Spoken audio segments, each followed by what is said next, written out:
नमस्कार।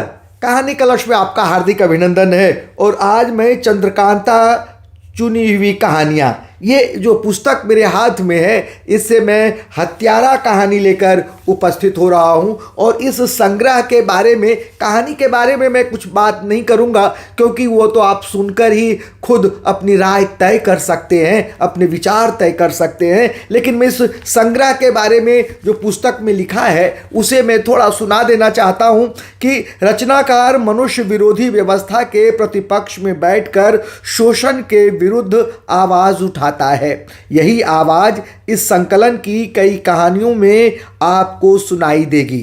प्रतिरोध की यह आवाज।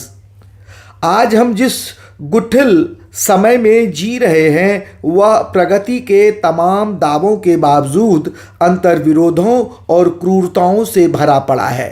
सांप्रदायिक उन्माद और आदिम बर्बरताएं वितस्तता में जहर फैला रहे हैं। एक ओर हम तकनीकी वैज्ञानिक ऊंचाइयां छू रहे हैं, दूसरी ओर घर बाहर न स्त्री सुरक्षित है न बुजुर्ग। नए संक्रमण काल में मूल्य रक्षण और संबंधों की आयरनी ने हमारे सांस्कृतिक स्थापत्य में दरारें डाल दी है। रचनाकार के लिए यह समय चुनौतियों का समय है। जीवन मूल्यों को बचाकर जीवन की अर्थवत्ता बनाए रखने का समय है। एक ओर वह शोषक व्यवस्था का विरोध करता है तो दूसरी ओर मशीन बनते मनुष्य में संवेदना का उत्खनन कर उसके स्वप्नों स्मृतियों को जीवित रखने का प्रयास भी करता है। ये इस जो गद्य है, जो उनके बारे में विचित्र संग्रह के बारे में विचार व्यक्त किया गया है, इसके आलोक में जरूर कहानी सुनिएगा, मेरी आपसे यही अनुरोध है। तो आइए सुनते हैं कहानी हत्यारा। व्यास सम्मान से सम्मानित लेखिका चंद्रकांता जी की महत्वपूर्ण कहानी हत्यारा। तो आइए सुनिए कहानी हत्यारा। दड़िहल बड़ के नीचे जहां उम्रदराज शाखों से झूलती जटाएं झुककर पक्के चबूतरे को बुहार रही हैं, वहीं घने साए में उकड़ू बैठा वीरा सिंह घुटनों तक लुंगी पलटाए जंग लगे अंकड़ खंकड़ औजार पत्थर पर घिस घिस कर तेज कर रहा है। खिश्क खिश्क खिश्क चाकू छुरियां खुखरी कृपाने कुल्हाड़ियां लोहे के औजारों को चांदी की तरह लिशकते देख उसके चौड़े जबड़े कस जाते हैं। पुतलियों में नागमणि चमकने लगती है। तीखी नजरों में निश्चय की कौन थरथराने लगती है। वीरा सिंह की बुशर्ट और कमीज की मिली जुली आकृति वाले छापल कुर्ते पर यहाँ वहाँ झालर नुमा चिंदियाँ लटक रही हैं। उलझे अनसंवरे केशों में कई बयों के घोंसले झांक रहे हैं। धूल मिट्टी सने पैरों में बेशुमार बीमारियों की तकलीफ दे दरारें जगह जगह रिसने लगी हैं। वीरा गाढ़े खून की बहती धारों को क्रोध व दहशत से देख धरती से मिट्टी भर धूल उठा लेता है और रक्त चुहाती दरारों में दाव लाग धारियों को नजर की ओट कर लेता है और दोबारा काम में जुट जाता है। वीरा सिंह के बूढ़े बाबा उम्र की बेहिसाब लकीरों से ढके चेहरे और अजहद बेचारगी से पिघलती आंखों में समझाने का भाव भरकर बेटे से संशय भरा सवाल करते हैं। वीरे, तू अपना लहलहाता खेत बघार छोड़कर जल्लादों की तरह हरदम भाले छुरे क्यों चमकाता रहता है? वीरे के कानों में शीशा भर गया। जब तक 2-3 बार बात को दोहराओ तिराओ नहीं, सुनता ही नहीं। वीरे, तेरे मिठे मन ते मिठे बोल वाली बातें क्या हुई? वीरा छुरी की नुकीली धार अंगूठे से छूकर परखता है और खून का फव्वारा हवा में छितरते ही अंगूठा मुंह में दबाकर चूस लेता है। पुत्रा, छुरी की तेज काट बाबा के सीने में भौंथरे खंजर से उतर जाती है। कलेजा बेदर्दी से चिरा जाता है। वीरा सिंह पलकें उठाकर पिता के चेहरे पर लिखे उम्र के लंबे इतिहास का जमा हासिल पढ़ना चाहता है, लेकिन वहाँ मूक समझौतों के बीच नियति के आगे निरीह समर्पण में झुके मेमनों की करुण मिमियाहट भर नजर आती है। दूर तक पहुंचाने वाली किसी दमदार आवाज का एहसास नहीं होता।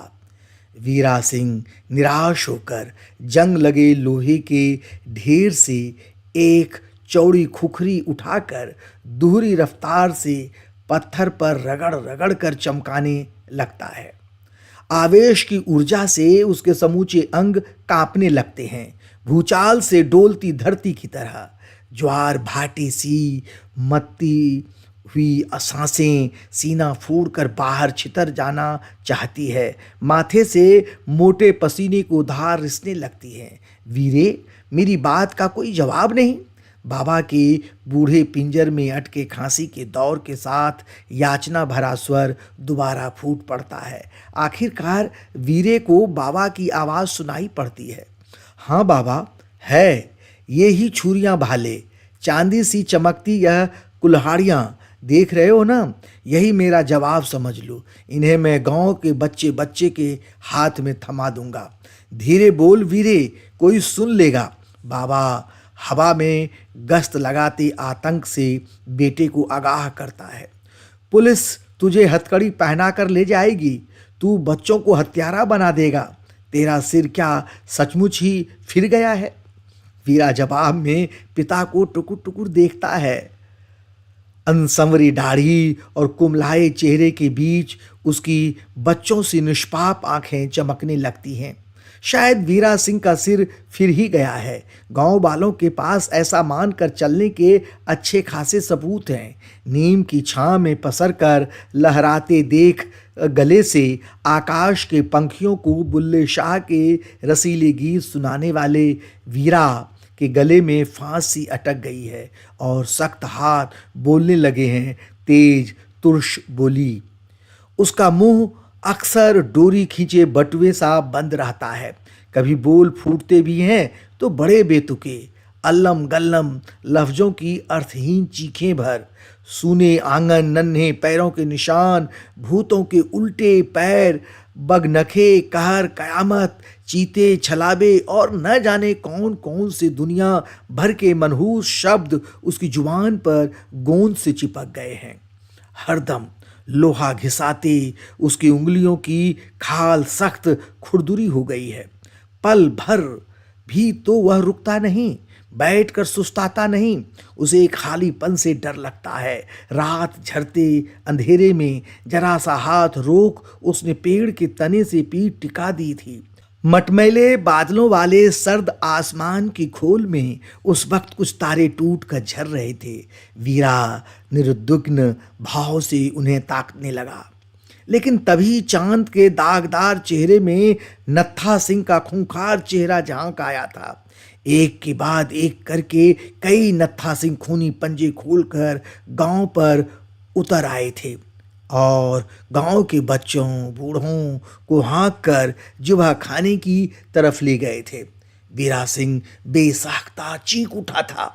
पेड़ों के अंधेरे सायों से टकराकर जब चीख टुकड़ों में बंटकर बारूद की तरह दूर दूर तक छितर गई, उसने थक कर आंखें बंद कर ली थीं और सिर घुटनों के बीच घुसा दिया था।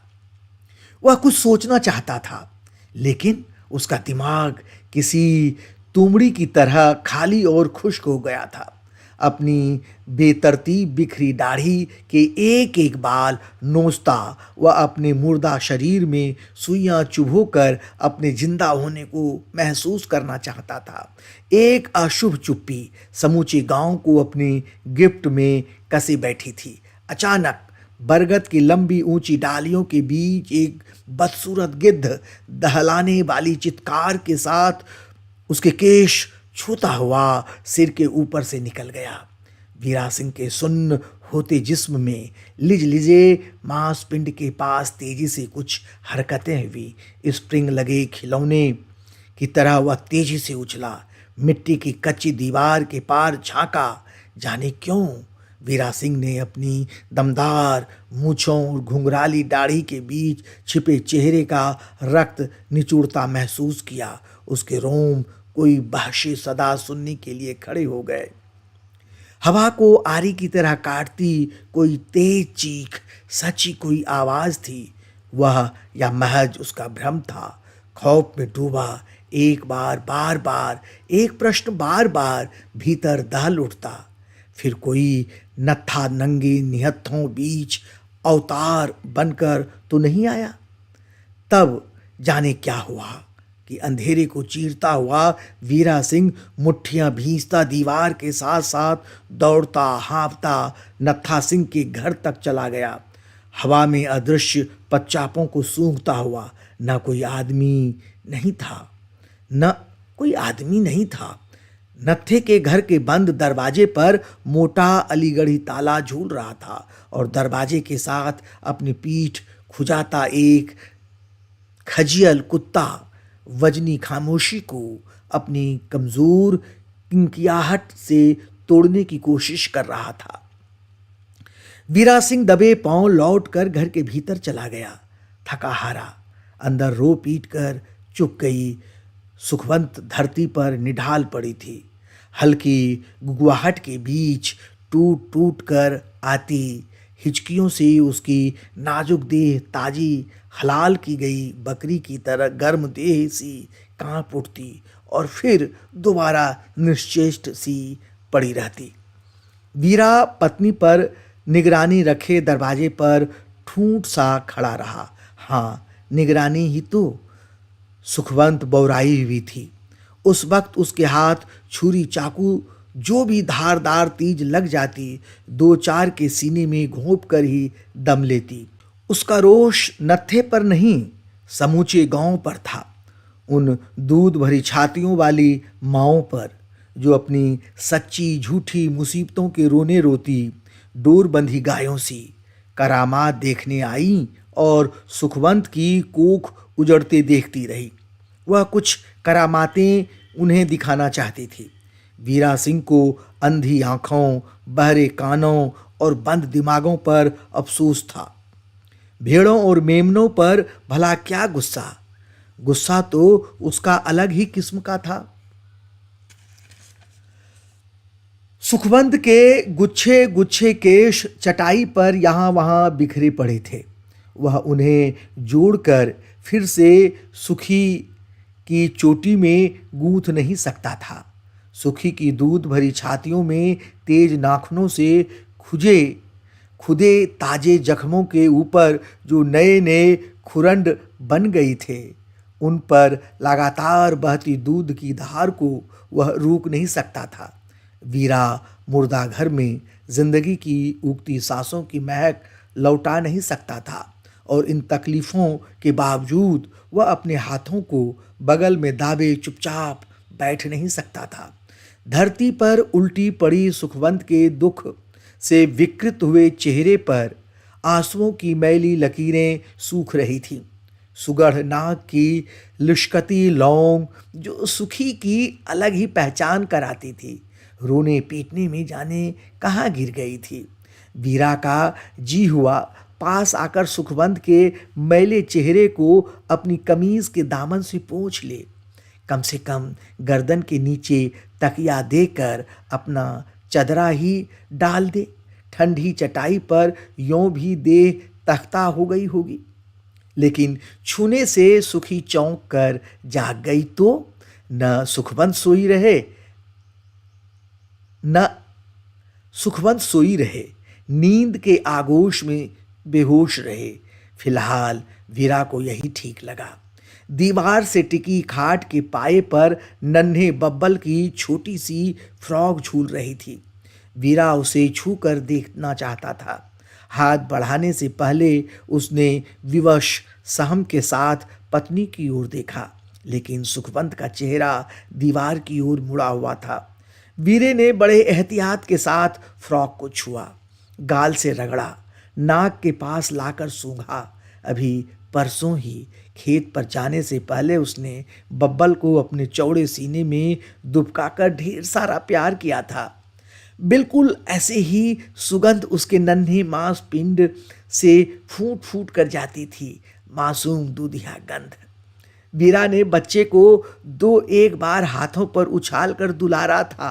सुखवंत की सांस घबराहट से गले में अटक गई थी। न न ऐसे मत उछालो, महीने भर की नाजुक जान कहीं बाँ वाँ खिंच गई तो, डर सम गया तो, रख दो खटोले पर, तनिक सबर करो, जीवे बड़ा होवे, पुत्र तो तुम्हारा ही है। सुखी, तू मेरे शेर को चूहा बना देगी। मेरी मान, तू अपना एहतियात गुड्डी तक ही संभाल रख।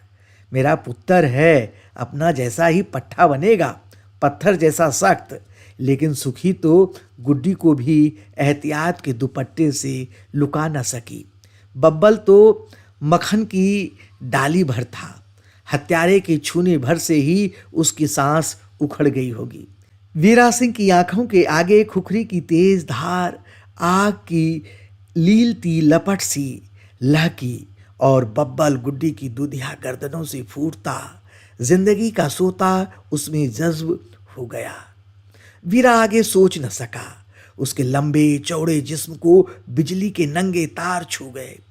सुखवंत की चटाई का सहारा लेकर उसने डोलती हुई धरती को पैरों के नीचे जकड़ने की असहाय कोशिश की। नथनों में बड़ी भयावह मितलाई लाती गंध भर गई। वाहे गुरु, वीरे का गांव घर पलक झपकते ही धुआं उगलता शमशान क्यों बन गया। सुखवंत के बौराई बोल उसके कानों को चीरने लगे। यह पानी पीऊंगी, देखते ही नहीं कुएं का रंग लाल हो गया है। ये मक्की के टिक्कड़ खाऊं मैं, मसान में तत्ती देहों पर सेक कर लाए हो ना, सूंघ कर देखो वही गंध आ रही है हूबहू। गांव वालों ने अफसोस से सिर हिलाए। वीरा को नेक सलाहें दी। न हो तो कुछ दिन पड़ोस के गांव चले जाओ, बहू का दिमाग चल गया है। बेचारी का कसूर भी क्या है, हत्यारा लाडो की गोद सुनी कर गया, जाने किस जन्म का बैर निकाल गया।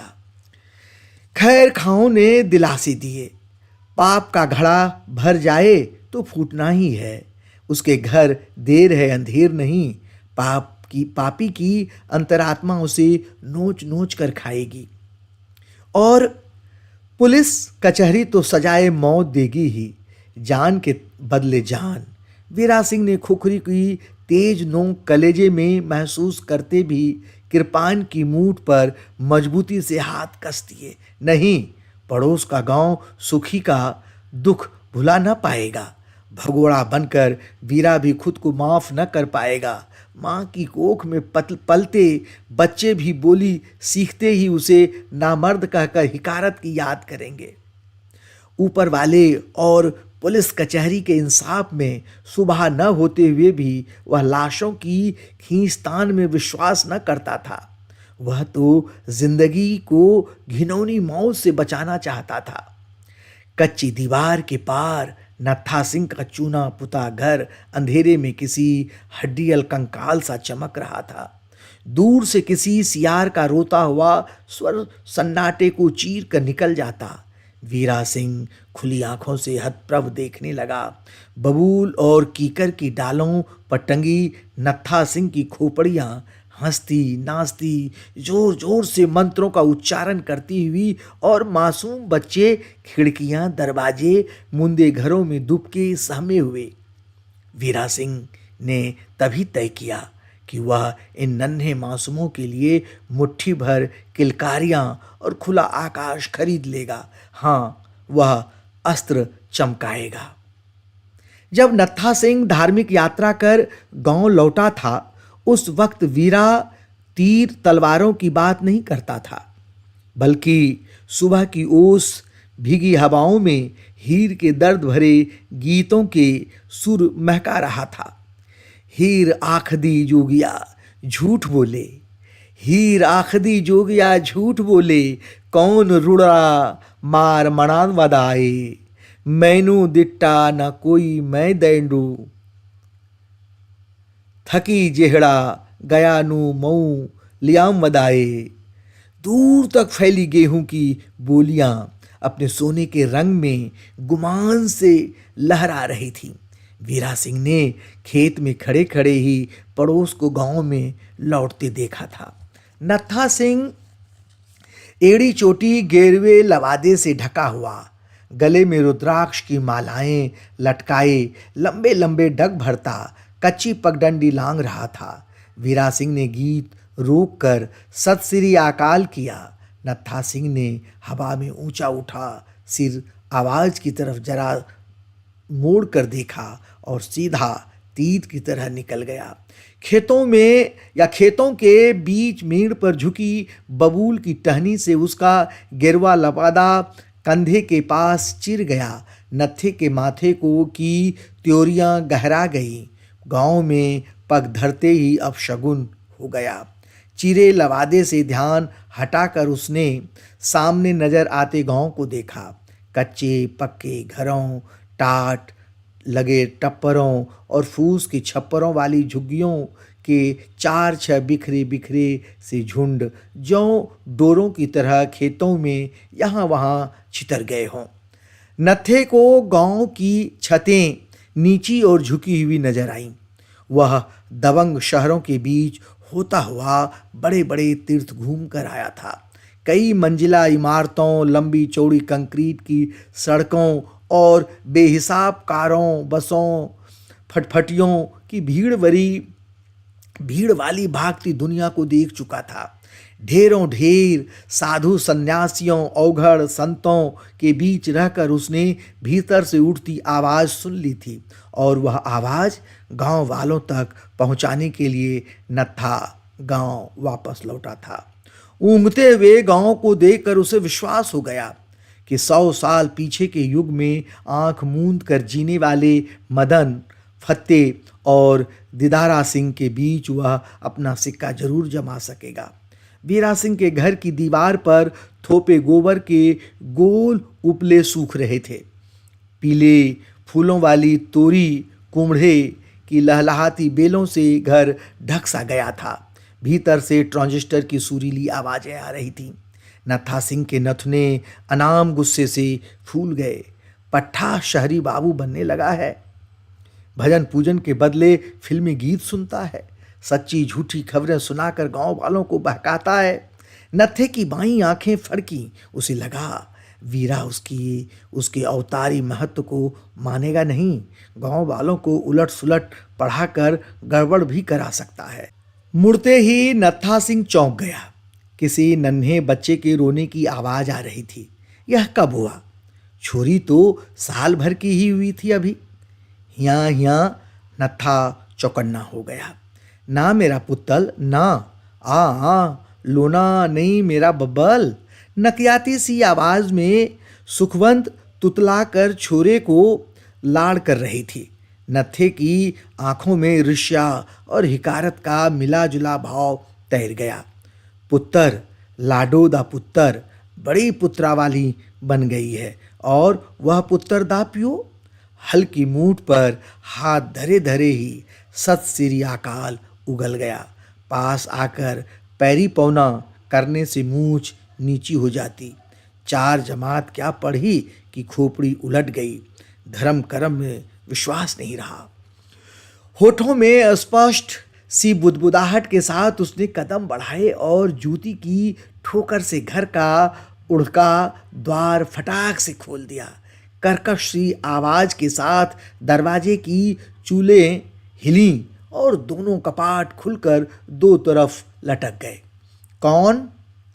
आवाज की धमक से नाराज होकर दुपट्टे से सिर ढकती सुरेंद्र कौर झमक कर बाहर निकल आई और कड़े बोल जुबान पर लाते लाते निगल गई। एड़ियों को छूता हुआ गेरुआ लवादा, गले और हाथों में मनकों की मालाएं और पीठ पर चादर की गांठ लगाकर बांधा हुआ बाजा। सुरेंद्र हक्की बक्की पति का बदला हुआ हुलिया देखती रही। यों दीदे फाड़ कर क्या देख रही है ससुरी? जा लोटे में जल लेकर आ, पैर प्रक्षालन कर ले, पाँव धो लूं। सुरेंद्र समझी नहीं, क्योंकि लहरीले काजली रंग के पट्टीदार बाल खिचड़ी होने तक भी उसने कभी पतिव्रता नारी का यह पवित्र कर्म निभाने का सुयोग न पाया था। मूर्ख, तेरे घर भगवान का अवतार आ गया है, धन भाग तेरे, पूजा अर्चना नहीं करेगी। बाएं हाथ से सिर खुजाती सुरेंद्र अब फिक्स ही हंस पड़ी। लय, दिमाग तो ठीक है ना, धर्म तीरथ करके कुछ ध्यान की बात सीख कर आते, मगर इधर तो उल्टा ही हाल, आपे ही अवतार बन बैठे। बेवकूफ औरत। अब नत्था सिंह को सचमुच क्रोध आ गया। माया मोह में फैली हुई यह औरत शक्ति महात्म की बात समझे भी तो कैसे, भेजे वाली होती तो कोख सुनी रहती। अब इसे भी समझाना होगा कि नत्था सिंह अवतार बन गया है। नत्था सिंह में भौवें आकाश में चढ़ाकर पुतलियां उलट ली। समझ न आने वाले कुछ मंत्रों का सस्तर पाठ किया, जिसमें थरथराहट और चेहरे पर तमतमाहट आई। तो सुरेंद्र ने गौर से पति को देखा। आवाज में दमखम, चेहरे पर नूर। क्या मालूम सचमुच ही धार्मिक यात्रा से वाहेगुरु उस पर मेहरबान हो गया हो और उसे दैवी शक्तियों का दान मिल गया हो। नत्था सिंह कहे जा रहा था, सारे गांव में प्रचार करो, नत्था सिंह अवतार बन गया है, दीवान लगाने का प्रबंध करो, नत्था आदमी को अमर करने आया है। 101 घरों के गांव में फूस की आग की तरह नत्था सिंह के अवतार बनने की बात फैल गई। नत्था सिंह दीवान लगाकर जन्म जन्मांतरों की हाल बता रहा है, माथे को छूकर 3 लोक का दर्शन कराता है। रथी को तो वह घर भी बताया जिसमें वह पुनर्जन्म में रहती थी। पुल पार की वह उजाड़ सी कोठरी है ना, भूतों वाली वही। और बंतों को उसने तो पुनर्जन्म की माई के पैर पकड़कर क्षमा भी मांगी। बूढ़ी हरबंस याद करके जोर जोर से रोई। जवानी में उसका पुत्र गलत सोहबत में पड़कर घर से गठरी मुठरी चुराकर गांव से भाग गया था।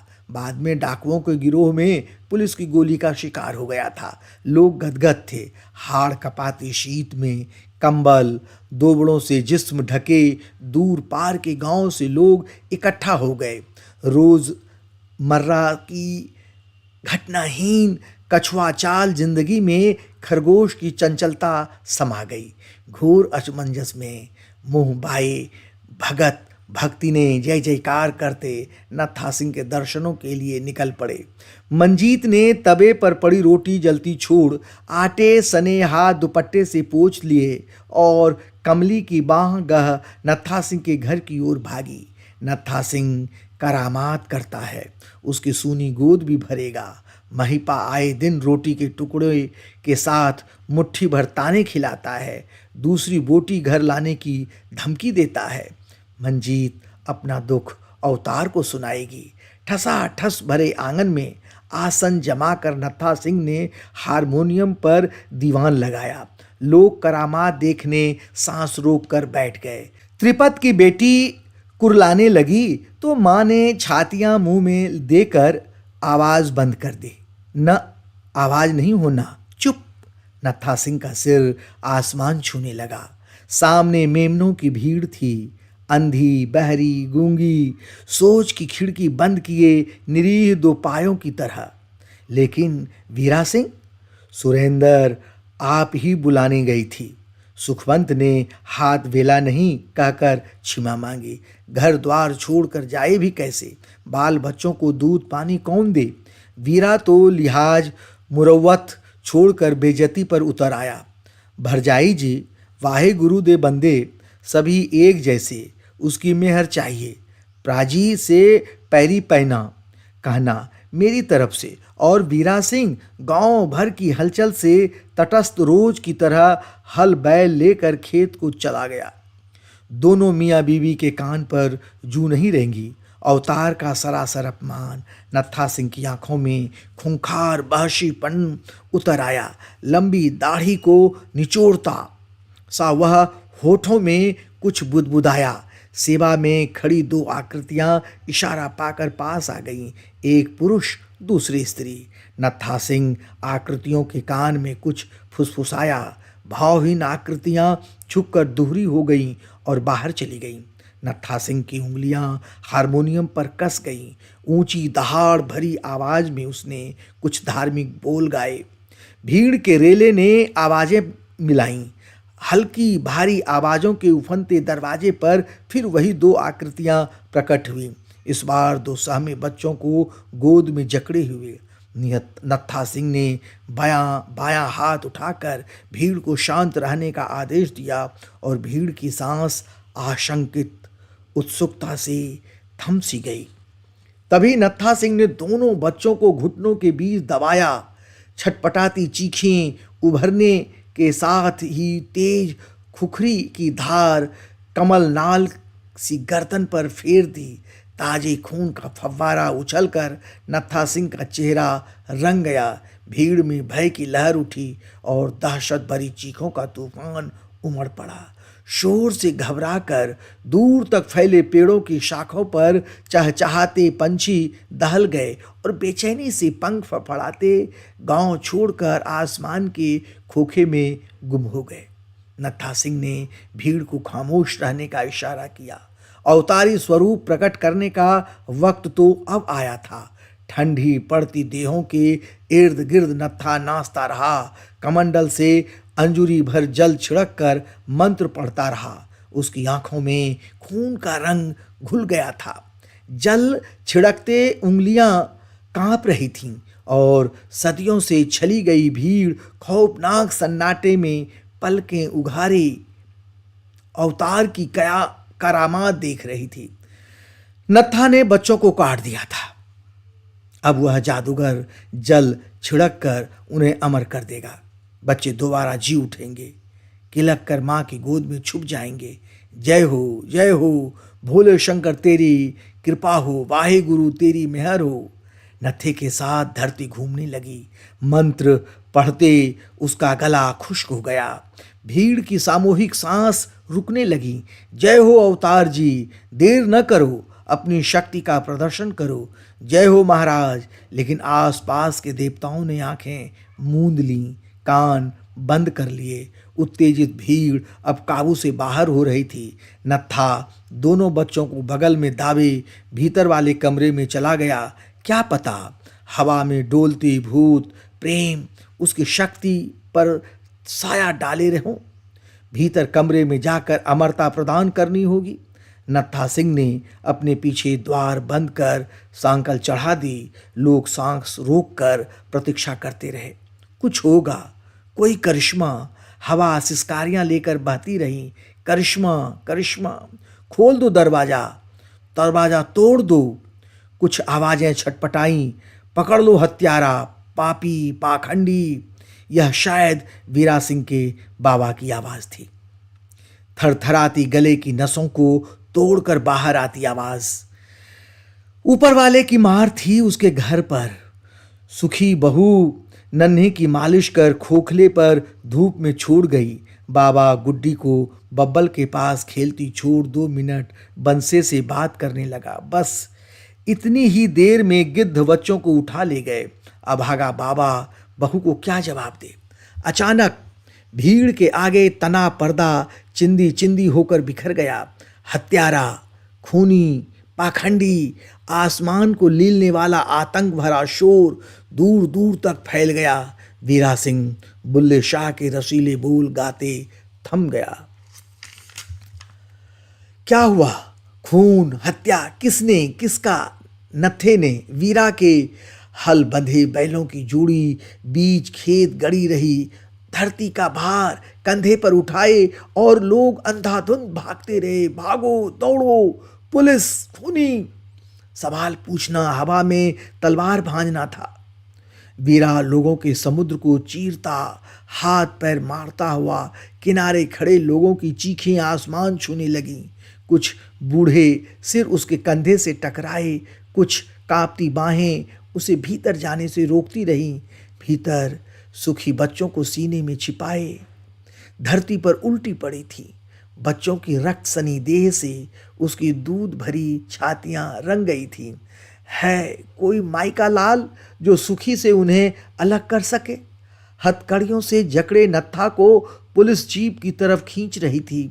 वह चीख चीख कर पुलिस वालों को ललकार रहा था, अगर पुलिस मुझे हारमोनियम देकर दीवान लगाने दे तो मैं बच्चों को फिर से जिंदा कर सकता हूँ। उसका अवतारी भूत अभी सिर पर सवार था, लेकिन वीरे के कानों में गरम शीशा उबल रहा था। बेजान लटकते हाथों से हिसाब किताब चुकाने की शक्ति छीन चुकी थी। अंधेरे के गिरते लच्छों के बीच वह कंटियल नागफनियों की फैलती बाढ़ और हवा में फैली सामूहिक विनाश की गंध के सिवा कुछ भी महसूस न कर पा रहा था। वीरा रक्त सनी धरती की सहमी छाती पर बेलौस पत्थर सा रगड़ गया था। बाबा पाक के छोर से अनवरत बहती आंखें पूछता अभी भी सुबक रहा है। वीरे, पुलिस तुझे पकड़ कर ले जाएगी, लोग तुझे हत्यारा समझ लेंगे। वीरा, जन्म तो माटी में मिल ही गया, तू मेरा मरण ही बिगाड़ देगा। बाबा की शिथिल पड़ती देह में भय का आतंक लरसता देख वीरे के भीतर जमा हुआ दुख बूंद बूंद पिघलने लगता है। वह बाबा के झुकते कंधे पर सिर टिका देता है। बाबा, मेरे जब नत्था सिंह जैसे राक्षस नंगे निहत्थों के गले काटता है तब तो खुद पालनहार भगवान भी हत्यारा बन जाता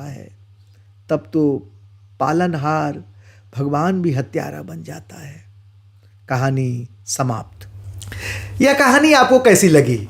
आशा है जरूर अच्छी लगी होगी और मैं चाहता हूँ मैं आपसे अनुरोध करता हूँ कि आप लाइक और सब्सक्राइब कीजिए, अपने दोस्तों को भी यह कहानी सुनाइए और वे भी अपने विचार व्यक्त करें। और आप कमेंट्स बॉक्स में आप कमेंट्स लिखें, अपने विचार व्यक्त करें। तब तक के लिए मैं आज्ञा चाहता हूँ, जल्द ही मिलते हैं चंद्रकांता की नई कहानी के साथ और तब तक के लिए आज्ञा चाहता हूँ। धन्यवाद।